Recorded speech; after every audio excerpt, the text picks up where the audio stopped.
A very good afternoon to all the students of PUC first year Arts, Science and Commerce. I am Muhammad Ghulam Rabbani from Department of English, working at Nehru Arts, Science and Commerce College, Canterbury, Hubli. Dear students, without taking much of your time, I am going to start the topic. And before commencing the topic, I would like to inform you that in your first class, I explained the half of the story of Manushiyan, and the next half of the story will be narrated today.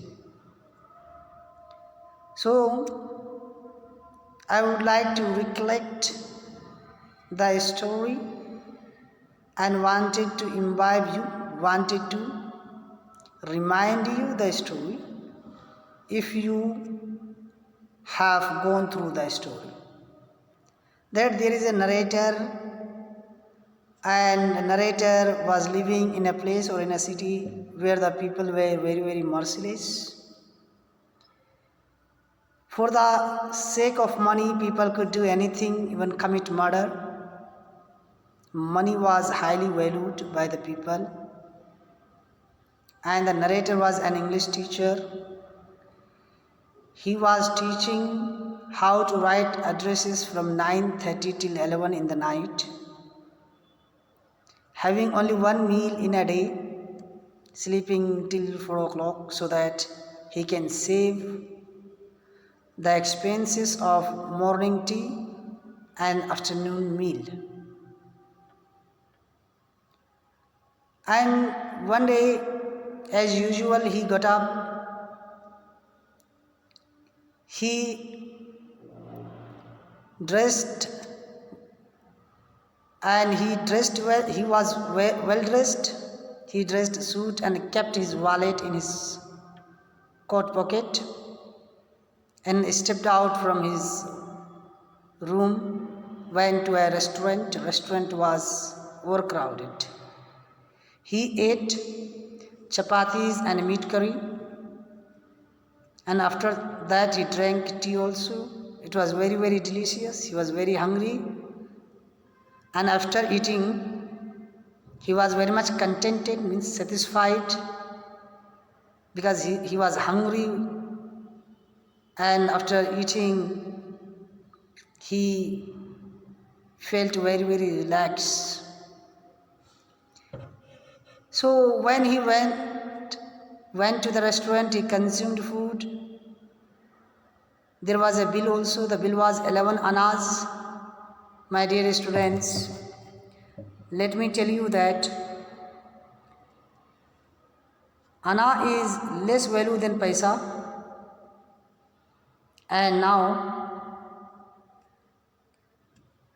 I can say that it was a unit of currency. Now, like 1 rupee is a unit of currency nowadays, because less than 1 rupee the new generation has not seen. So, my dear students, the bill was 11 annas. When the narrator was about to pay the bill, he went to the counter. What he saw? That he missed his purse, or purse was stolen by someone else. Somebody has robbed his purse. He was in dilemma what to be done. So it was the story of first video, first class, and simply I narrated so that you can remind. So important points were narrated now, so that you can remind the story. So now let me start, my dear students. From the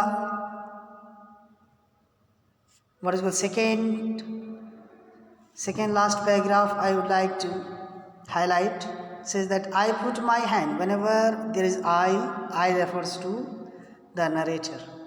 So whenever I put my hand in my coat pocket to pay it, I began sweating profusely and almost digested in an instant all that I had eaten. So I put my hand, the narrator, he put his hand in his coat pocket to pay the bill. As I informed you, the bill was 11 annas. And how much money he had in his coat pocket? 14 rupees. I began sweating profusely. He started sweating. Sweating means perspiration. You can say pasina also in Hindi. I began sweating profusely and almost digested in an instant. So he digested all the food instantly, all that I had eaten, whatever he had eaten. He felt that he had digested all those things because he was in dilemma, he was disappointed, he was in grief, and he could not think properly due to loss of his purse. The reason was my wallet was not there. What was the reason? That he did not have wallet in his coat pocket. So the narrator said, I said, someone has picked my pocket and taken away my wallet. So he went to the counter of the restaurant and he informed about the missing of his wallet. It was a busy restaurant. So it was very busy restaurant. The narrator is describing about the hotel, about restaurant and the people and the customers who came there. The owner gave a loud guffaw, startling everyone around. So the owner gave a loud guffaw. Owner was laughing and it was a very, very loud laugh, like he was insulting the narrator. The owner gave a loud guffaw, startling everyone around. So he was alarming every customer there. He caught me by my lapels of my coat. So the narrator was caught by the owner of the restaurant. So the restaurant owner, he caught the narrator by his lapels. Lapels means coat, collar of coat, and shaking me.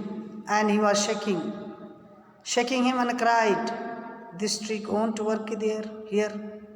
So this kind of trick will not work there. Put the money down and go. So put the money down and go. If you will not pay the money, then you won't be permitted to go out from the restaurant.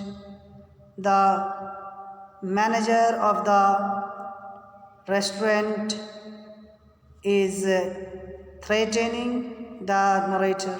Narrator is an English teacher, as you know. And again he is threatening, telling that this trick won't work here. Do not fool us. You pay the bill, then you go. Put the money down and go. Put the money down and go. Or else I will gouge your eyes out. Or else I will gouge your eyes out. I will gouge your eyes out, he threatens. And I looked at the people around me. So he looked at the people around him. He looked surrounding the restaurant. I did not see one kind face. So he even did not see one kind of face. They had the look of hungry wolves. So they had the look of hungry wolves. They were looking like hungry wolves. There was not one kind face. Nobody came forward to help the narrator, to help the English teacher. He was alone, and as you know that he didn't know local language. He knew only Hindustani, that is Hindi and English, and people of that city. Very few people could understand Hindi or English. If he said he would gouge my eyes out, he would gouge them out. So said that if he said he would gouge my eyes out, he would gouge them out. I said, let my coat be here. I will go and bring some money. So now the narrator said to the owner that let his coat be there. I will go and bring some money. He will go and he will bring some money and he will pay the bill. The restaurant keeper laughed again. So restaurant keeper, he was laughing again and again. He was humiliating the English teacher or the narrator. He asked me to take off my coat. So he asked him, the owner of the restaurant asked him to take off his coat. I took off my coat. So he took off his coat. He asked me to take off my shirt. So he asked him to take off his shirt. And he again took off his shirt. He gave the shirt to the owner. I took off my shirt. He took off his shirt. He asked me to take off both my shoes. So he asked him to take off both his shoes. I took off both the shoes. He took off both the shoes. Finally, he asked me to take off my trousers. So finally, he asked him to take off his trousers. So the idea seemed to be to strip me, gouge out my eyes and send me out naked. What was the plan of the owner of the restaurant? To humiliate, to insult him, to make him naked. First he gave his coat, then asked to give his shirt. He took off his shirt and gave, then said to will take off his shoes. He gave his shoes also, then trousers and trousers. Then he was demanding to open the trouser. So the idea seemed to be strip me. What was the idea of owner? So to insult him, to humiliate him. I said, I have nothing on underneath. So the narrator said that he did not have underneath of his trouser. He did not have anything. He had not hidden anything. Everyone laughed. So everyone was laughing. The restaurant keeper said, I doubt it. You must have something on underneath. So you must have something on underneath. And he had a doubt. So he wanted to irritate the narrator. That's why repeatedly telling that the narrator had something on underneath. He was requesting, no, he did not have anything. But he was not ready to listen. He wanted to insult.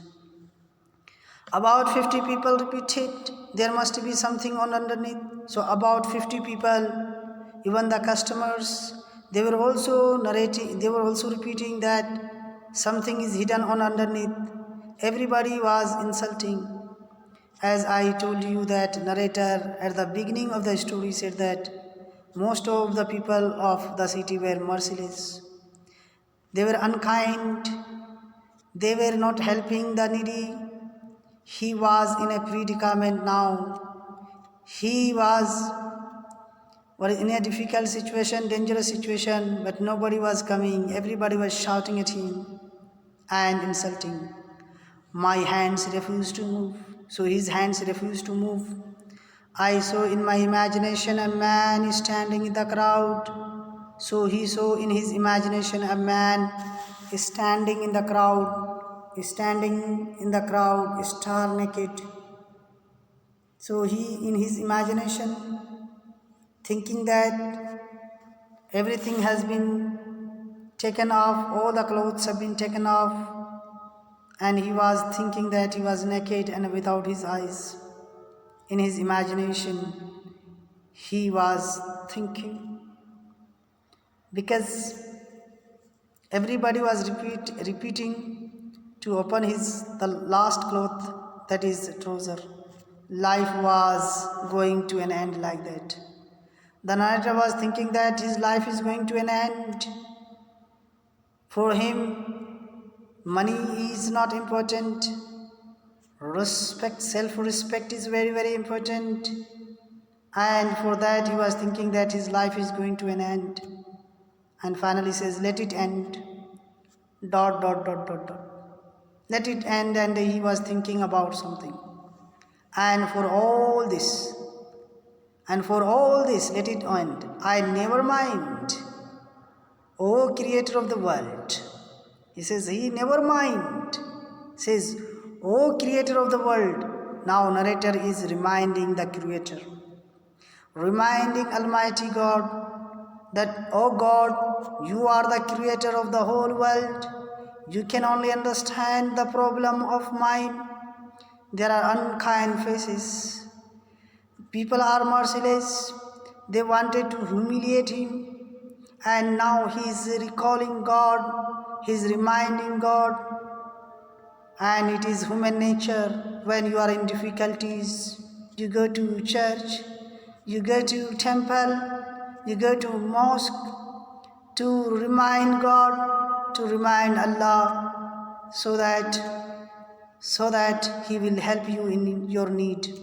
Now he was in a predicament, in a very dangerous situation, and what he will do? He was reminding God, my God, ... I had nothing to say. He said, I had nothing to say. You can understand my intention. You can understand my feeling. And he was not uttering or murmuring any word. Almighty God can understand the words which are in the heart. The words, unspoken words also can be understood by God. Says everything would end to the satisfaction of all. So everything will be end to the satisfaction of all the customers. Suddenly, once you are in predicament, if you remember Almighty Allah or God, then He will definitely help you. And of course, see that what happened. You'll come to know. I began to undo one by one the buttons of my trousers. Now he's opening the buttons of his trousers. Then I heard a voice. Then he heard a voice. Stop, I shall pay the money. So stop, I shall pay the money. He wanted to pay the money. While he was about to open his trousers, the last cloth, then I heard a voice. There was a voice. What was the voice? The message of the voice is, stop, I shall pay the money. You just stop, I shall pay the money. And everyone turned in the direction of the voice. So everybody turned their faces. Everybody turned their faces in the direction of the voice. There stood a fair, complexioned man. So there stood a fair, complexioned man, 6 foot tall, with a red turban and white trousers. So when everybody was turning to the direction of the voice, were they? So that there stood a fair, complexed man. The man was fair and 6 foot tall. He was very, very heighted, around 6 foot tall, with a red turban and white trousers. He was having a red turban and white trousers.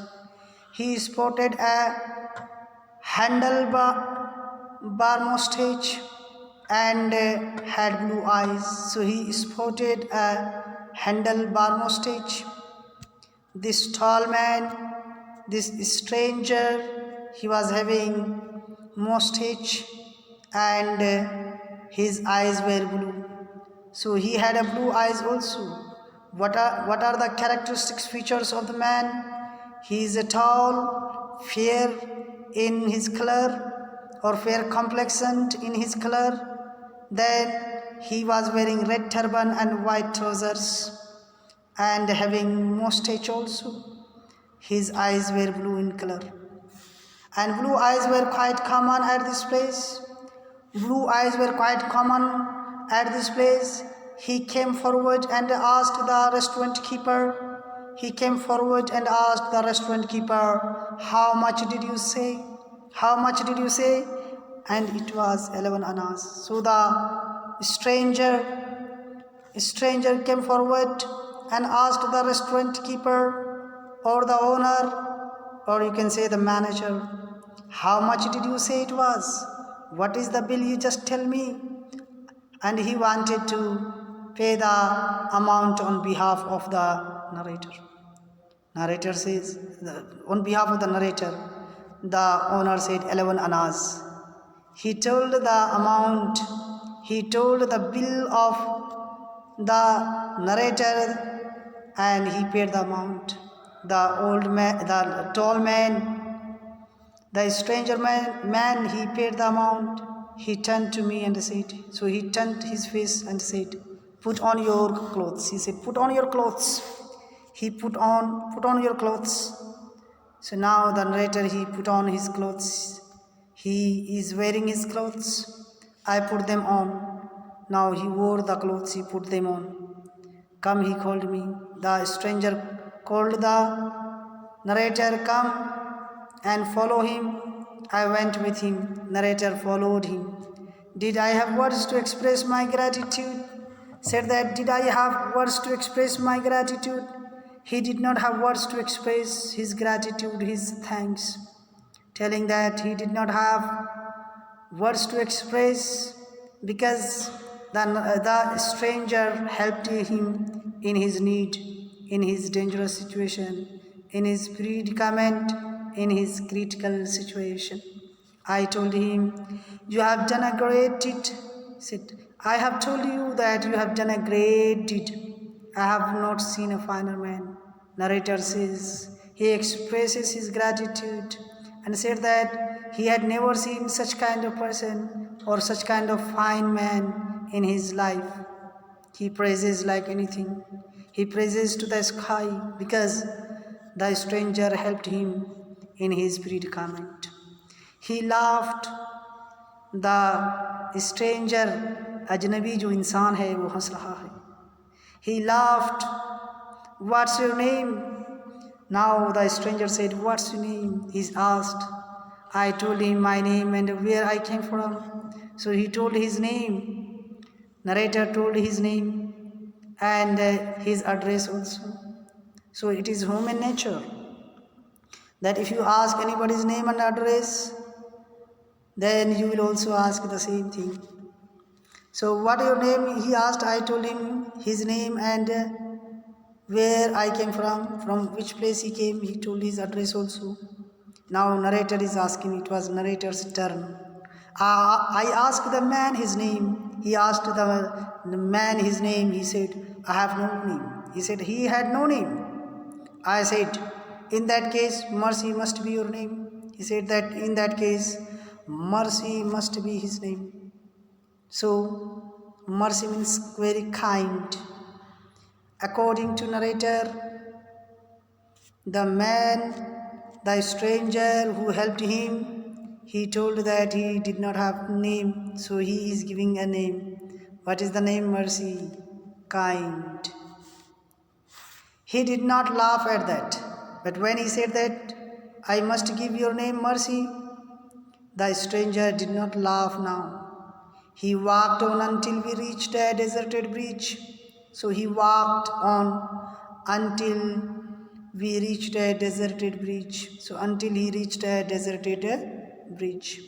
Deserted bridge means abandoned bridge, old bridge.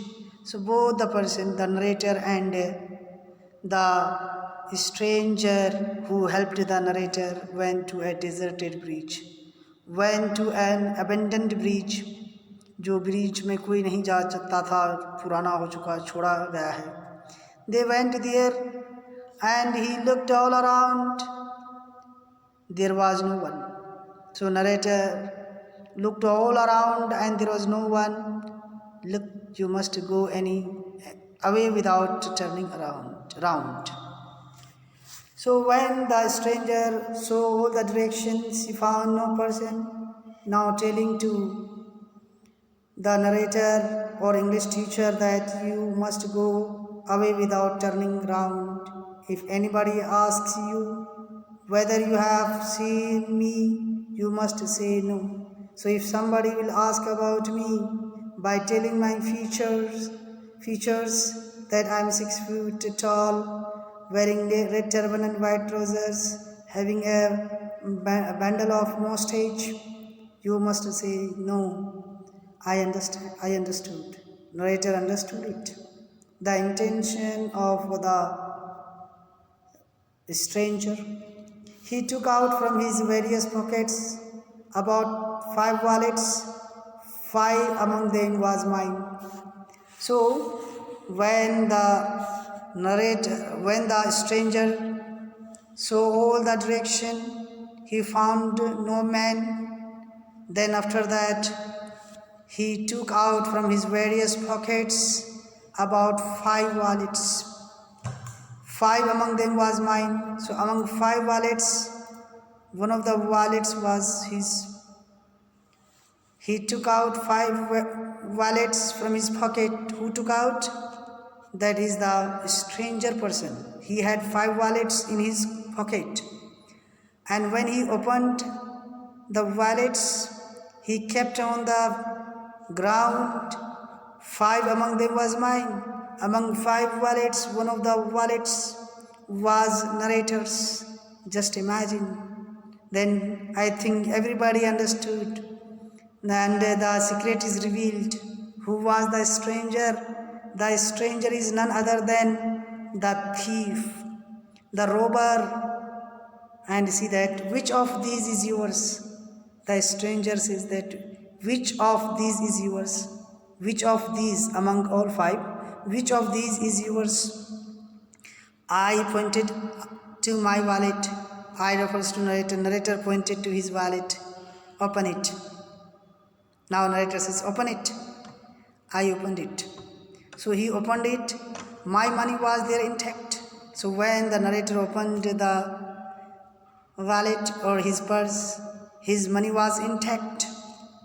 How much money was there, my dear students? 14 rupees. So 14 rupees was there in his wallet. I put it in my pocket. So he put it in his pocket. Who put it? That is narrator. He told me, go. Now the stranger told the narrator, go. May God help you. May God help you. And the narrator repeated. I repeated. May ... God help you. So both they wished each other about their well-being in future. But one thing I would like to tell you that the stranger is none other than the robber or the thief, and he stole the wallet from narrator's pocket while he was entering to the restaurant. But when the narrator is in predicament, in dangerous situation or in critical situation, the robber came suddenly and paid his money, paid 11 annas bill, and took the narrator to deserted bridge and gave his wallet back. What it indicates? It indicates that there is reformation of a thief. Earlier he was a thief. He reformed his character. He became a kind man, merciful man, came and helped the narrator or English teacher. And why and how it happened suddenly? So if you analyze critically, you will come to know that when the narrator was in a difficult situation, everybody was telling to open his last cloth, that is trousers. He was reminding Almighty, oh God, help him in his need. Only the Creator, God, can understand. Oh God, you are the Creator. You are the Creator of this creation. Help him. So when he was remembering God from his bottom of heart, God listens. And God listens, and due to that, the robber has been changed into a reformed man, a good man, merciful man, kind man. He paid his amount and given 14 rupees that was intact in the wallet. So that is the story of Oru Manushiyan means kind man. So who is the kind man? The thief. So we cannot finger out anybody in our lives also. Because how the man changes his life, how he reforms and rectifies the demerits, the drawbacks, even it is unnoticed. So my dear students, let me stop for the day. I will continue to the next class.